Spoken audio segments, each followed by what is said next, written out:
अरे घोरेलू जा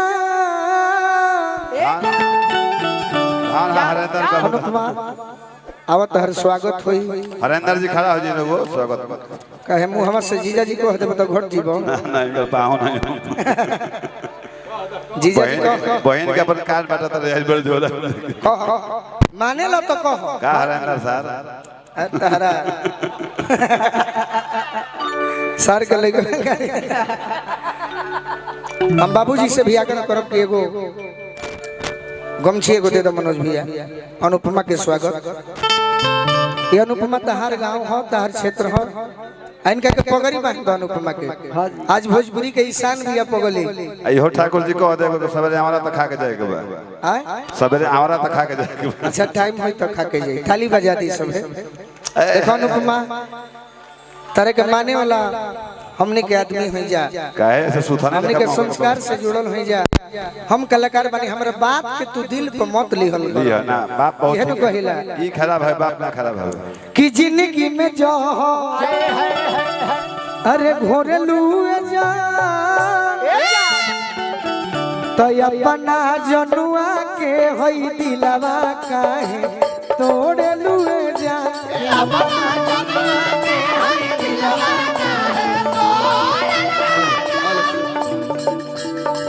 दुनिया कहती है तो बुरा नहीं लगता ना गोलू भैया, अपना कोई कहता है तब बुरा लगता है। बिट्टू सिंह जी करम के माध्यम दूसरा से नाता जोड़े लगे जा संताली बजा दी स्वागत में जोड़े लगे जा कि अपना जनुआ के होई दिलवा तोड़े लुए जा अपना जनुआ के होई दिलवा तोड़े लुए। कौन कारण तू करेलू बेवफाई पूछला पर झूठो सचो देवेलू सफाई पूछला पर झूठो सचो देवेलू सफाई पूछला पर झूठो सचो देवेलू सफाई। सही में हम ना जननी का सूरज सूरजवा ए सूरज अतना बदल जइबुए हो हर जाई सोचला पर लगेला करे जब फटी जाई सोचला पर लगेला करे जब फटी जाई सोचला पर लगेला करे जब फटी जाई। अरे दोसरा के ओढ़नी ओढ़ेलू जा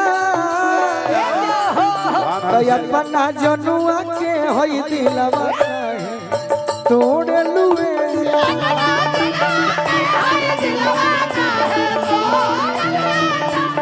अनुपमा यह लिखल चीज के हम पढ़ले बानी है मंदिर में हम 11,000 रुपए के सहयोग के वादा कइले बानी। तुहों को सहयोग के वादा यह चीज के पढ़ के अपना मन से वादा कर दो तुहों को सहयोग के वादा कर दो। हेलो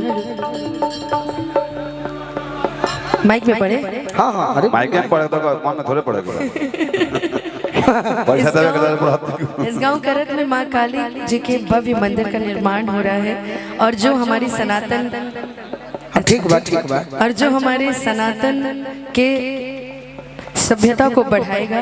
यह मंदिर पूरे भोजपुर में एक अनोखा मंदिर होगा। अतः आप सभी सनातनियों से अनुरोध है कि आप सहयोग देकर सनातन के इस सभ्यता में अपनी उपस्थिति दर्ज कराएं।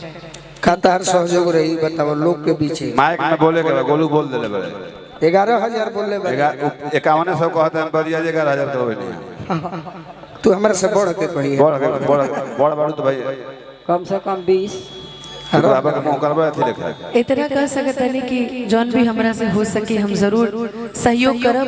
हमार राशि बता के सहयोग ना हुई, हम पैसा बता के ना दे 1100 हम पैसा 1100 तो ना दे जितना माई हमके देले बड़ी भतुआ दान लखा चुपे दान कर रउआ खान बता के हम एहसान ना बताई हम दौले नहीं की हम सहयोग करब और ये सहयोग हमरा मंदिर के जो भी सदस्य लोग से हाला करे तो कि भाई बताओ का भैया केहू के कहला से थोड़ी जौन भी हो कि हम गोपनीय रखब अपन सहयोग और हमरा मंदिर के कमेटी की तरफ से हमरा तरफ से रही और गोपनीय रही आज ना बताएं लेकिन आए बे कमेटी बतावे ला मंच पर एक जगह बिल्कुल वो दिनदार खोली कि ना खोली एकदम जरूर जान गनी 10 बोरा सीमेंट से बेसी ना कितना से 10 बोरा सीमेंट से बेसी ना दी एगो बात बताइए कहीं सहयोग के बात में सबसे ज्यादा सहयोग हम ही करीला कलाकारन में। बता दे काहे बताई हमार नाम मन बाबा। अच्छा सीमेंट के बाद कुछ छोड़ गिट्टी बढ़ा दिए।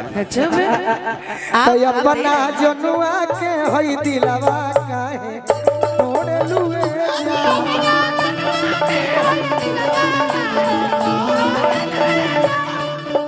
सहिल बुगम हम जइबू त जा जा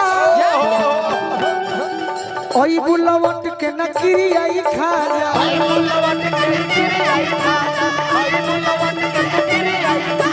तोहर के यार तो 1000 मिल जाई है दगा कइले बड़ा तू तो हमसे गोलू राजा। जिंदगी में फिर रही है गोलू राजा जिंदगी में बड़ा तू हमसे गोलू राजा।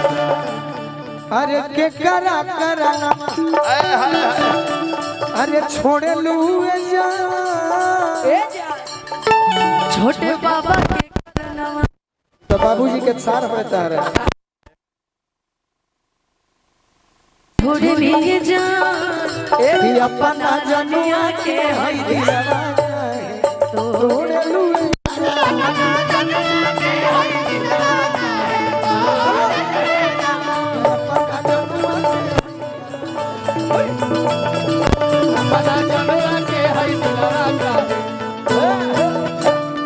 अब ढेर गावल हमरा उचित नहीं खे अगर अनुपमा खड़ा बाड़ी स्वागत भी हो गइल बा तो हम चाहते हैं कि ये तहर गीत संगीत शुरू हो ये जाए। अब आप 3 गाने गाने वाले थे, ये भी एक हुआ। अरे हम पहले भजन आप गा रहे थे ना, अभी मेरे आने के बाद आप बोले कि 3 गीत के अच्छा बाद मैं आप आपको सुना देती हूँ जाइए। बिल्कुल सुनाइए। एक कुर्सी मंगा देते हैं, मंगाई मत दी ही सब है। हाँ मंगावे के है जे बैठिए दी एकरा के हम इतना मानी ले अरे भाई हाँ इसीलिए दिल्ली कार्यक्रम में रुला दिए हैं मुझे। तू कहा रे तल्ला कबूतर लगा टुकु टुकु ताकत। गाते गाते दिल्ली मुझे रुला दिया है और गा रहा था भैया उठाई बहनिया के डोली। कबूतर लगा मुटुर मुटुर। बाबूजी हम देखिए ना। अच्छा एगो गाना बा इच्छा करता कि अभी सुना दी बाद में ना तो ना सब इच्छा कुछ होखे लगी जौन इच्छा बकरा के व्यक्त कर देबे को। कि आज हम पहिला मिलनवा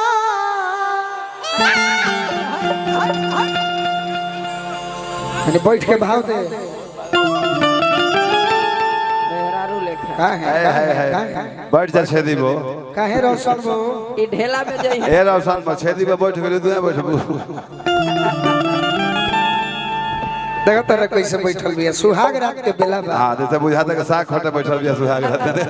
कर्मी के कि आज हम पहिला मिलनवा